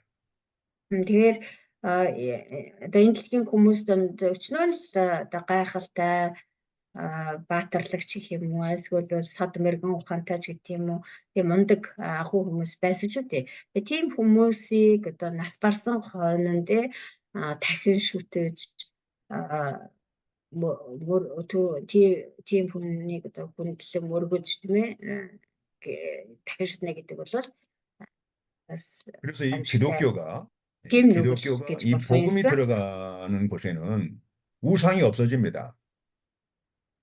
Тэгээд Христ итгэл одоо дэлгэрсэн газар сайн мэдээ хүрсэн газарт бол иймэрхүү хүнийг дахин шүтдэг, альва эд зүйлийг дахин шүтдэг явдал бол устж үгүй болдог. 살아계신 하나님을 섬기고 그 살아계신 하나님께 예배를 드리는 것이죠. Өөрөлдвөл сайн мэдээ тэр газар дэлгэрнэ гэдэг бол амьгүй зүйлд мөргөх явдал бүрэн арилж үгүй болоод оронд нь амьтай жинхэнэ амьд бурхан мөргөл өргөдөг жинхэнэ амьд бурханаас хүндлэн мөргөдөг болтгоо. 우리 한국 사람도 참 이 복음이 들어오기 전에는 대부분 다 조상 숭배를 했습니다. Манай солонгосчууд ч гэсэн сайн мэдээ орж ирэхээс өмнө болвол баг тэр аяараа өвөг дээдсээ дахин шүтдэг байсан. 사당을 만들어 놓고 мөргөлийн өндөрлгүүд овоо тахил гэх мэтчлэн босгоод 기념하면서 거기서 제사를 드리고 тэгээд нөгөө булш бонхон дээр нь очиод ч юм уу тэгээд тахил өргөдөг байсан өвдөдтэй. 죽은 조상을 숭배하는 일이 나라 전체에 이렇게 거행되었던 것입니다. Улс даяараа, ард түмэн даяараа өөрсдийнхөө одоо нас барсан өвөг дээдэстэй дахил өргөж тэднийг дахин шүтэх, мөргөх явдал бол тэр чигтээ одоо улс даяараа хийдэг 이 байсан. 선교사들을 통해서 복음이 들어오니까 하나님의 영광의 빛이 비치니까 그 모든 우상 숭배하는 것이 사탄의 권세, 이 사탄의 그러한 그 일이라는 것을 다 밝혀진 것입니다. Харин элгэлтийн эзэд Солонгост ирснээр одоо бурхны алтар сүр жавхлан гэж юу болохыг тэр амьд бурхан гэж хэн болохыг бол таньж мэдээж одоо сүнсний нүд чихэн нээгдэж ихэлсэн улмаар одоо тэр өвд эзээ дахин шүтэх явдал бол буруу юм байна. Энэ бол сатаны ажил юм байна гэдгийг ойлгоод тэр сатаны хийлгүүлж исэн бүх зүйлийг устгаж тэр тахилыг болон мөргөлийн өндөрлгүүд овоо тахилаа бүгдийг үгүй хийж зөвхөн амьд бурханд мөрөгдөг болсон байгаа. 그래서 살아계신 하나님께 경배하고 살아계신 하나님을 섬기면서 하나님께 예배드리는 교회가 설립이 된 겁니다. Тэр химээ шүтээний мөрөгдөг байсан тэр овоо тахилын газруудын оронд жинхэнэ амьд бурханд мөрөгдөг, амьд бурхнаа хүндэлдэг, амьд бурхандаа магтааллыг өргөдөг чуулганууд бий болж эхэлсэн. 그러니까 그동안 악한 귀신에게 시달리고 고통받았던 그 모든 사람들이 해방된 거예요. Тэгээд ирмэгц юу болсон бэ гэхээр өнгөрсөн хугацаанд тэр муу ёрын сүнсэнд эзлэгдээ тэр муу ёрын сүнсний л ажлыг хийгээдээс учраас тэр сүнсэндээ бүр эзлэгдээд тэгээд янз бүрийн өвчин туссан чөтгөрд эзэмдүүлсэн байсан хүмүүс тэр чөтгөрийн хүлээснээс чөлөөлөгдөж итгэрч эхэлсэн байгаа. 그러니까 살아계신 하나님을 경외하고 그 하나님을 섬기지 않으면 그 어둠의 악한 영에게 결국은 시달리게 돼 있습니다. Тэгэхээр цорын ганц тэр амьд бурхандаа мөргөөж тэр амьд бурхандаа үйлчлэхгүй байх юм бол эсэргээрээ тэр муу сүнсэнд эзлэгдэхээс өөр аргагүй болт юм аа. 그래서 이 죽은 사람을 기념하고 숭배하는 그런 모든 어둠의 일, 그런 악한 일들이 다 이제 떠나버린 겁니다. Тэр аль хэдийнэ үхээд байхгүй болчихсон тэр хүмүүс буюу одоо тэр өвөг дээдсээ дахиж өвөг дээдстэй мөргөж шүтэх ажил бол мэдээж муу ёрын сүнсний хийлгүүлж байгаа ажил. Тэр ийм муу ёрын сүнсний хийлгэж байгаа бүх ажлыг таслан зогсоож үгүй хийх хэрэгтэй юм аа. Тэгэх юм бол муу сүнснүүд бидраас зайлж чадна. 하나님의 그 진리가 비치고 하나님의 영광이 비치니까 사람들이 어둠에서 깨어난 겁니다.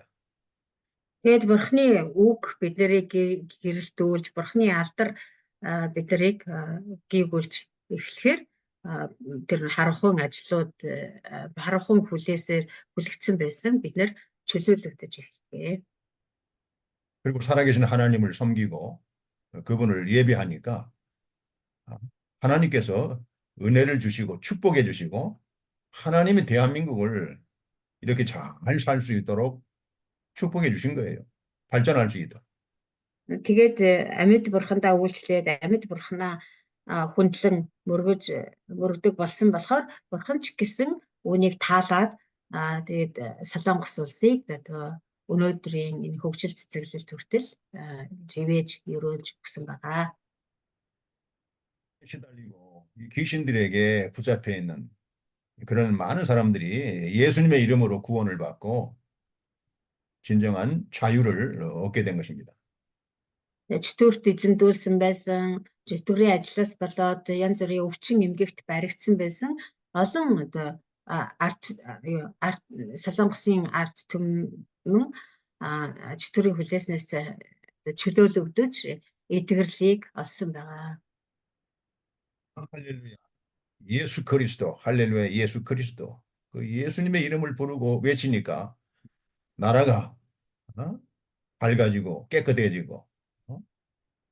나라가 하나님의 은혜로 축복을 받는 거예요. Тэгээд ерөөсөө л халелуя Есүс Христ гэд Есүс Христийн нэрийг дуудаж Есүс Христийн нэрийг алдаршуулж эхэлсэн улмаар ард түмэн даяараа тэр Солонгос улс маань тэр чигтээ гэрэл гэгээтэй болж сайн сайхан амьдарч эхэлсэн байна. 그래서 이 교회를 통해서 대한민국이 이렇게 하나님의 은혜와 축복을 오늘날까지 받고 있는 것입니다.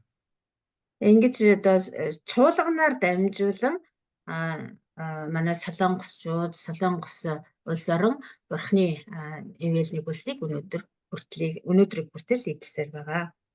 그런데 이스라엘 백성들이 이와 같이 우상, 사람을 숭배하는 그 이삭의 산당을 계속 이렇게 세워 나가는 것입니다. Гэтэл Израильчууд болохоор эсэргээрээ Исаакийг шүтэж Исаакт зориулан мөргөлийн өндөрлгүүд босгоод түүнд дахил өргөдөг байсан гэж. 하나님이 그 이삭의 산당을 심판하신 것입니다. Тийм учраас бурхан тэр Исаакийн мөргөлийн өндөрлгүүдийн нурааж шийтгэнэ гэсэн байна. 여러분 그 성경에 신명기 8장에도 하나님의 말씀이 그 우상 숭배함은 반드시 망한다는 하나님의 경고의 말씀이 기록되어 있습니다. 신명기 8장? 신명기 8장에 보면은 дэдхүүл номоос ч гэсэн харахад хэрэг бурхнаас өөр ямар нэгэн хуурамч шүтэх юм бол гарцаагүй сүр болно. Бурхны шийтгэл заавал ирэх болно гэж хэлсэн байгаа. 우상을 숭배한 가난해지고 고통을 당하고 괴로움을 당하고 멸망을 당하는 것입니다. Ерөөсөө хуурамч шүтэх юм бол ингэж сүрэл, мөхөл, эвдрэл, хагцал тэгээд шийтгэл ирдэг ээ. 살아계신 하나님을 예배하고 하나님을 섬기고 하나님의 말씀을 따라가면 하나님께서 반드시 은혜 주시고 축복해 주신 것이 성경에 기록되어 있습니다. Харин амьд бурхнаа шүтээж амьд бурхандаа мөргөл өргөж амьд бурхандаа дуулууртай амьдрах юм бол бурхан заавал ивэж юрууж нэгүслээ болгож өгдгөө гэж Библиэлд тодорхой бичсэн байгаа. 그래서 이 죽은 사람을 기념해서 죽은 사람에게 예배 드리는 거, 제사 드리는 것은 합당치 않는 것입니다. Тэр энд гарч байгаачлан одоо Исаак гэх мэтчлэн энэ өгсөн хүнд мөргөнөө өгсөн хүнийг дахин шүтнэ гэдэг бол Библийн хувьд бол гим нүгэл юм аа. Алдаа гим нүгэл завхрал юм аа.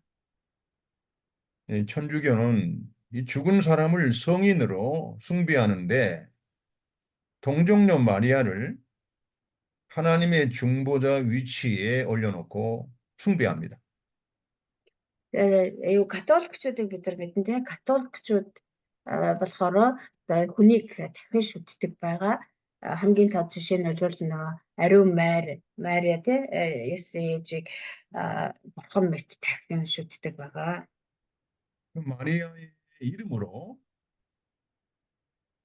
마리아의 이름으로 하나님께 갈 수 있다고 가르치는 거예요.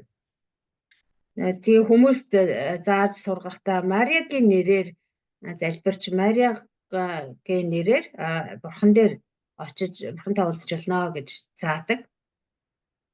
마리아의 이름으로 기도하도록 가르칩니다. Тэгээд Мариагийн нэрээр залбир гэж зааж сургадаг байгаа. 그래서 이 천주교는 죽은 사람을 성인으로 숭배하는 게 너무 많아요. Тэгээд католикчуудын хувьд өгсөн хүнийг одоо шүтэх явдал бол асар олон байдаг. 이것은 하나님의 영광을 뺏어가는 겁니다. 하나님의 영광을 사람에게 돌리는 것입니다. Энэ нь бол бурхны алдрыг хулгайлж байгаа хэрэг юм аа. зөвхөн бурхныг л алдаршуулж бүх алдар магтаалал бурханд очих ёстой. Гэтэл яах нь тэрийг нь хүнд зориулаад хүнийг одоо алдаршуулад явчихдаг гэсэн. 이 동정녀 마리아도 우리가 똑같은 죄인입니다. Энэ Марийн хувьд ч гэсэн тийм ээ бидэртэй яг л адилхан нүгэлт хүн юм. 마리아도 예수님의 이름으로 죄 사함을 받은 것이고 우리도 마찬가지로 예수님의 이름으로 죄 사함을 받은 똑같은 죄인들입니다. Хичнээн одоо Есүсийг төрүүлсэн махан биеийг нь ээж байлаа ч гэсэн бидэртэй яг л адилхан гэм нүгэлтэй хүн. Тийм учраас тэр авралыг олохдоо бидэртэй л адилхан Есүсийн нэрээр Есүст итгэснээрээ авралыг олж чадах юм аа. 천주교의 교황도 똑같은 죄인입니다. За тэгээ католикийн нөгөө пап лам байдаг шүү дээ. Тэгээ тэр ч гэсэн бидэртэй л адилхан нүгэлт хүн. 그래서 이 성인을 숭배하는 천주교는 이건 하나님 앞에 큰 죄를 범하고 있는 것입니다.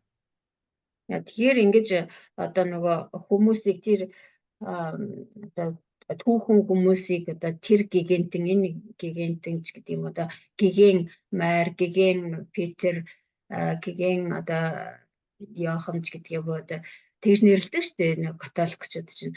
Тэгэж одоо хүмүүсийг гигантын гэж нэрлэж дахин шүтнэ гэдэг бол өсөр их гим нүгэл бурхны алдрыг амьсгтайгаар улгаалж байгаа хэрэг юм. 이 구절에 이삭의 산당이나 이스라엘의 성소나 또 여로보암의 집은 다 파괴되는데 바로 우상을 숭배했기 때문에 다 파괴되는 것입니다. Энэ 9-р эшлэлдэр гарч байгаа Исаакийн мөргөлийн өндөрлгүүд эзгүүрнэ гэж байна. Израилийн ариун газрууд нь хоосрон хэвтэх болно гэж байна. Мөн Иеробоамын гэрээ эсрэг илттэйгээр босох болно гэж байна. Энэ бүхэн бол Израильчууд үлдэж ирсэн хуурамч шүтэж байсан тэр гэм нүглүүдийг хэлж байгаа хэрэг. 네 번째 대지.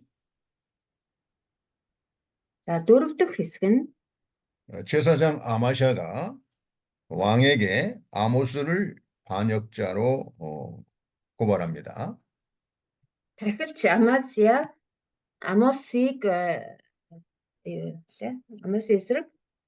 Амосыг одоо юу вэ? Хувилдагч гэж үтгсэн. Овлсон. 자, 이 10절 한번 읽어보세요. 10 дугаар эшлэгийг уншъя. Тэгэхэд Бэтэлийн тархилч Амазян Израилийн хаан Иеробоамд үг илгээн. Израилийн гэрийн дунд Амос таны эсрэг хувилсан. Түүний бүх үгсийг энэ газар тэгш чадваргүй юм аа. 자, 이 본문에 나오는 베델의 제사장 아마샤는 거짓된 제사장입니다.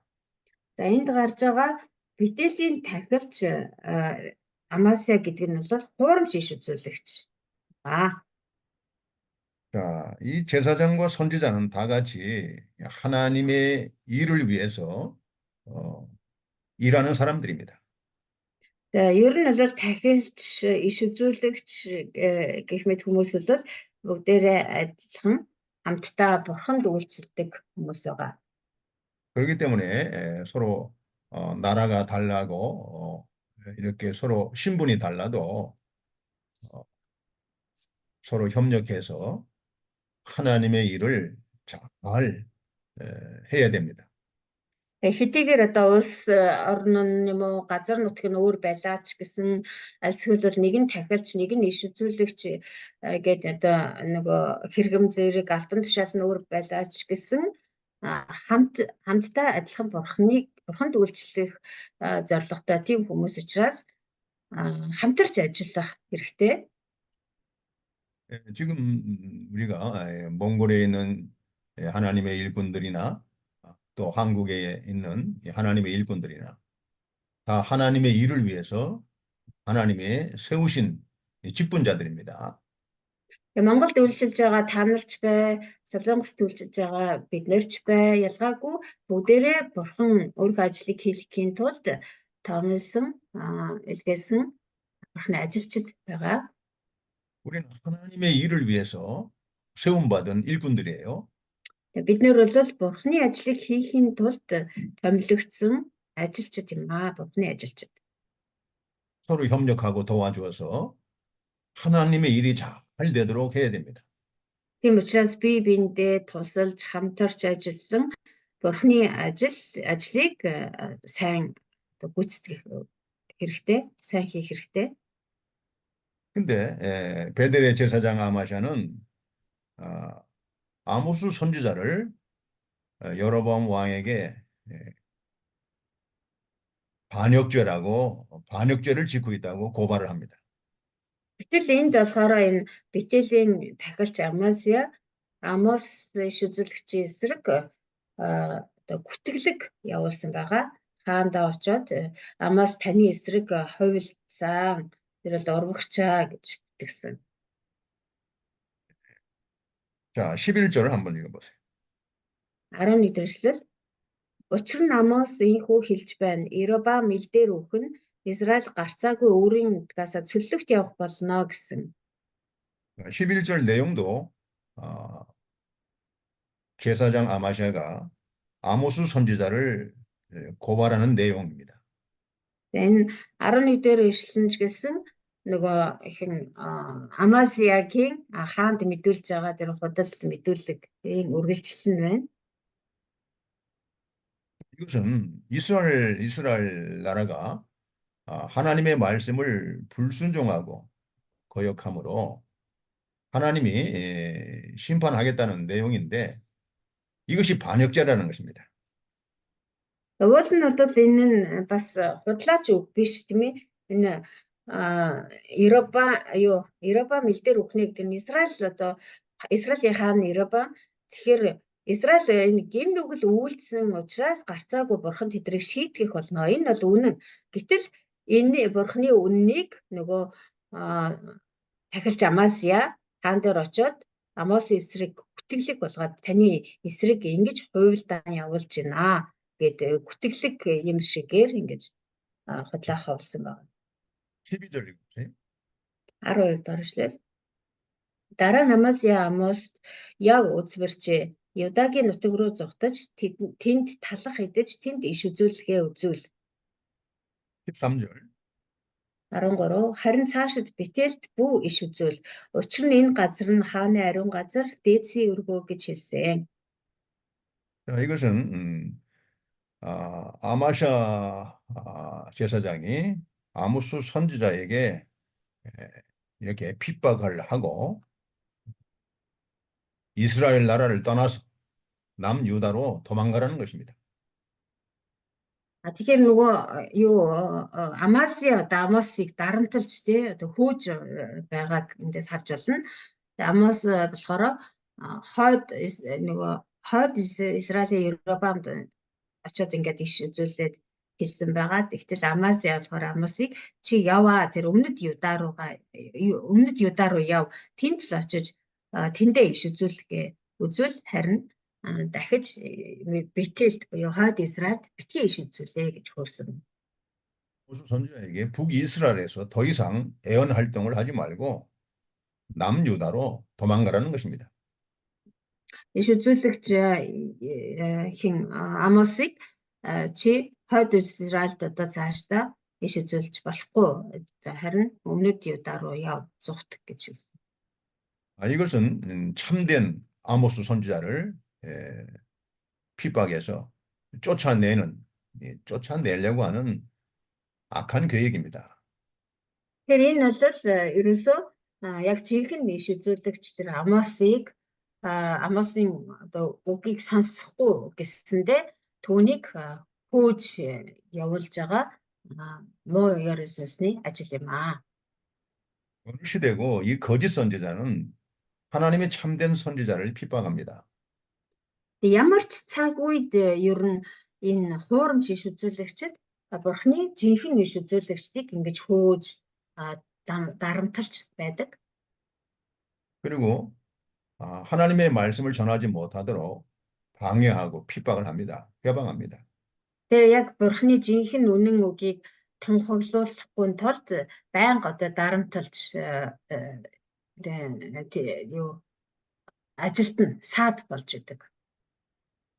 자, 5번째 대지입니다. За 5 дахь хэсэг. 자, 아모스의 답변과 애언에 대해서 말하고 있습니다. За энэ 5 дугаар хэсэгт болохоор Амос одоо түүний хариуд юу гэж хэлсэн болон бас цааш нь юу гэж иш үзүүлсэн тухай гарч байгаа. 예, 아마시아가 이게 거짓 말로 아모스를 핍박하는데 거기에 대해서 아모스가 답변을 하고 있습니다. Тэр Амосия гэдэг тэр хуурамч иш үзүүлэгч одоо жинхэнэ иш үзүүлэгч Амосыг худлаа гүтгэж тийм ээ түүнийг хойд Израилаас явахыг ингээд хөөсөн. За түүнийх нь хариуд Амос хариул хэлж байна. 그리고 거짓 선지자 아모스에 대해서 하나님의 심판이 임할 것이라고 애언하고 있습니다. Тэгээд хуурамч иш үзүүлэгч Амосын эсрэг бурхны шийтгэл ирэх болно гэдгийг бас хэлсэн байна. 14절 읽어보세요. 14 дугаар эшлэл. Тэгэхэд Амос Амасиад хариулсан нь би бол иш үзүүлэгч бас бөгөөд иш үзүүлэгчийн чүүгэн бас учир нь би малчин бөгөөд инжирийн жимс хураагч хүн байсан. Гэвч эзэн намайг 15절을 읽어보세요.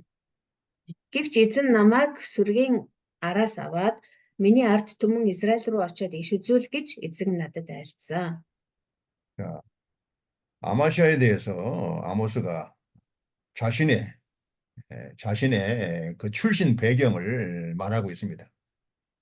За Амасиад хариулж хэлэхдээ хамгийн эхлээд өөрийнхөө одоо гарал үүслийн талаар хэлсэн байна. 나는 원래 선지자가 아니고 또 선지자 가문에서 출장한 사람도 아니다. Би бол одоо анхнаас угаасаа бол энэ иш үзүүлэгч хүн биш ээ. Иш үзүүлэгчийн хүүч биш байсан. 나는 목자요, 뽕나무를 재배하는 사람이다. Би бол малчин хүн байсан. Тэгээд инжирийн жимс хураадаг тийм л хүн байсан. 그리고 15절에 보면 내가 양떼를 칠 때에 근데 여호와께서 나를 부르셔서 내게 선지자 세워주시고 그 사명을 나에게 맡기셨다는 것입니다.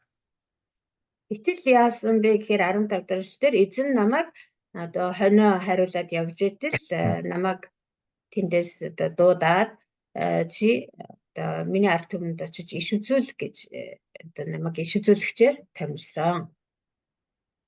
이와 같이 아모스는 자신의 자신의 그 출신이 원래 선지자 출신이 아니고 나는 평범한 농사꾼이라는 거예요. 농사 짓는 사람이라는 거예요. Тэгэхээр Амос бол анхнаасаа иш үзүүлэгч байсан хүн биш зүгээр л эгэлжирийн малчин хүн байсан байна. Тэгээд бас инжирийн мод одоо инжир тариалаад тэр ургацаа хурааж авдаг тийм л хүн байсан. Эгэлжирийн хүн байсан гэдгийг хэлж байна. 내가 선지자가 된 것은 사람이 세운 것이 아니고 하나님이 친히 나를 부르셔서 선지자로 세워주시고 그 사명을 감당하라고 하나님의 말씀을 주셨다는 것입니다. Харин би одоо иш үзүүлэгч болцоход байгаа. Би өөрөө дурандаа тий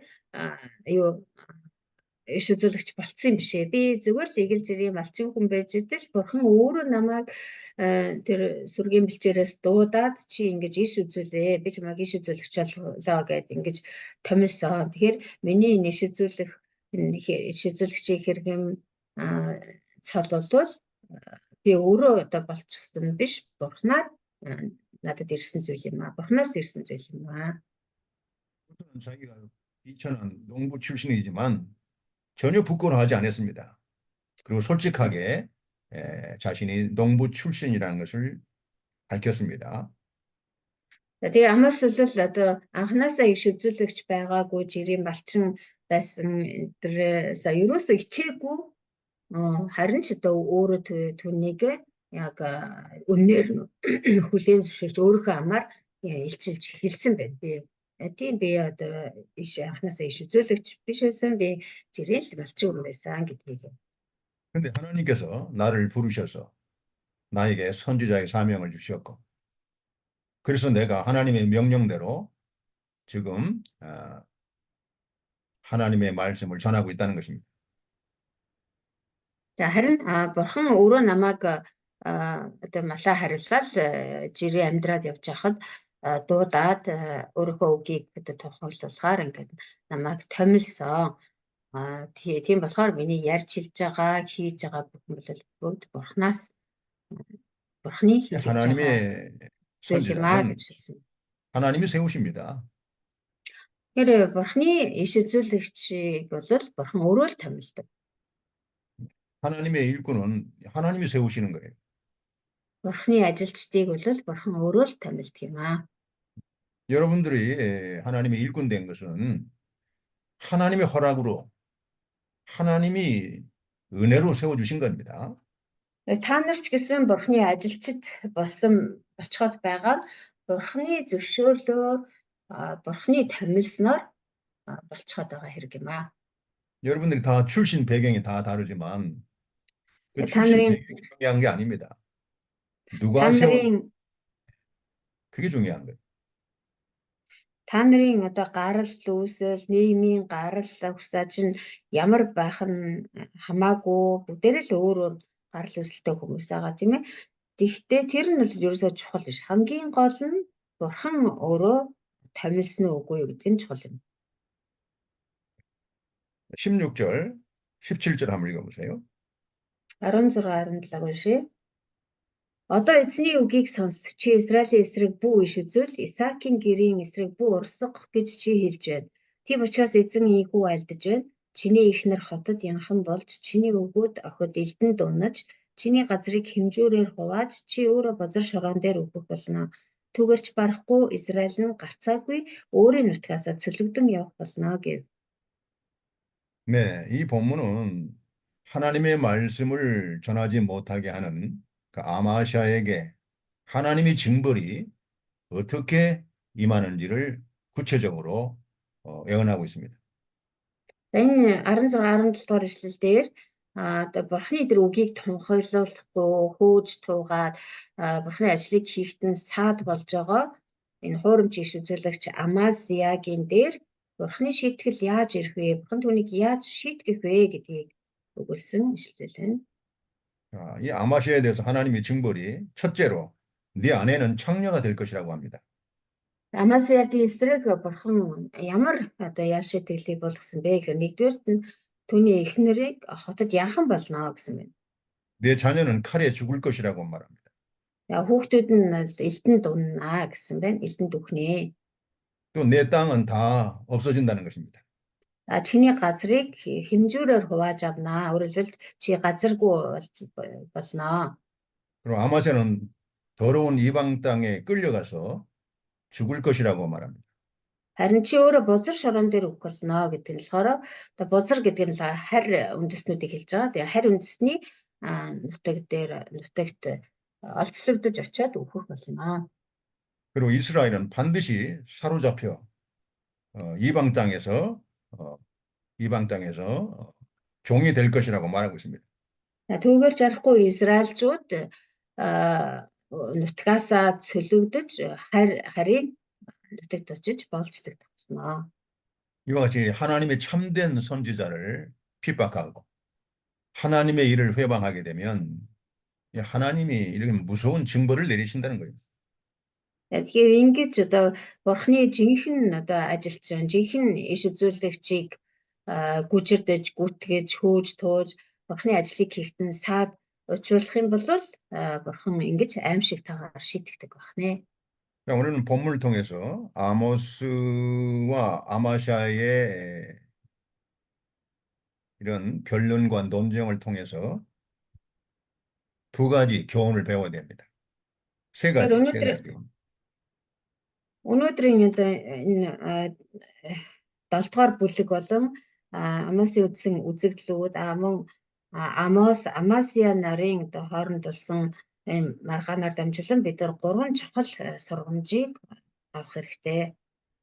첫째는 하나님이 세우신 참된 사역자는 주변의 핍박과 반대가 있어도 하나님의 말씀을 담대하게 전해야 된다는 것입니다. За нэгдүгürt нь болохоор бурхны томилсон жинхэнэ ажилчид болвол хичнээн одоо эргэн тойрных нь одоо саад хийж тэр ажлыг нь хийлгэхгүй тийм нөхцөл байдал бэрхшээл учрлаач гэсэн бурхны даалгасан ажлыг хийсээр байх ёстой, итгэмжтэйгээр хийсээр байх ёстой, бурхны үнэн үгийг тунхагласаар байх ёстой. 하나님의 세우신 참된 그 사역자의 권위는 오직 하나님의 말씀에서 나온다는 것입니다. 두 번째인가요? 네, 두 번째. хоёрдугаарт нь болохоор бурхны томилсон жинхэнэ ажилчдын эрх мэдэл нь бурхны үгээс ирдэг. хоёр дахь сургамж нь. 하나님의 일꾼의 권위는 하나님의 말씀에서 나온다는 거죠. Өөрөөр хэлбэл тэр бурхнаар томилогдсон хүмүүсийн эрх мэдэл нь бол бурхны үгээс ирдэг юм аа. Үгнээс 우리가 하나님의 말씀을 잘 전하면 그 말씀을 통해서 하나님의 권위가 세워지는 겁니다. өөрөөр хэлбэл бид нар бурхны үгийг л одоо зөв сайн тунхаглах юм бол түүгээр дамжуулан бурхны эрх мэдэл бидэнд өгөгддөг гэсэн үг. 셋째는 어느 시대나 거짓된 사역자들과 이단 사상을 가진 자들의 미혹이 있다는 걸 알아야 됩니다. Гуравдугаар сургамж нь болохоор ямар ч цаг үед бурхны үгийг эсэргүүцэгчид мөн гаж үзэл санаанд автагсад байж байдгаа гэд оршиж байдгаа гэдгийг ойлгох одоо санаж авах хэрэгтэй.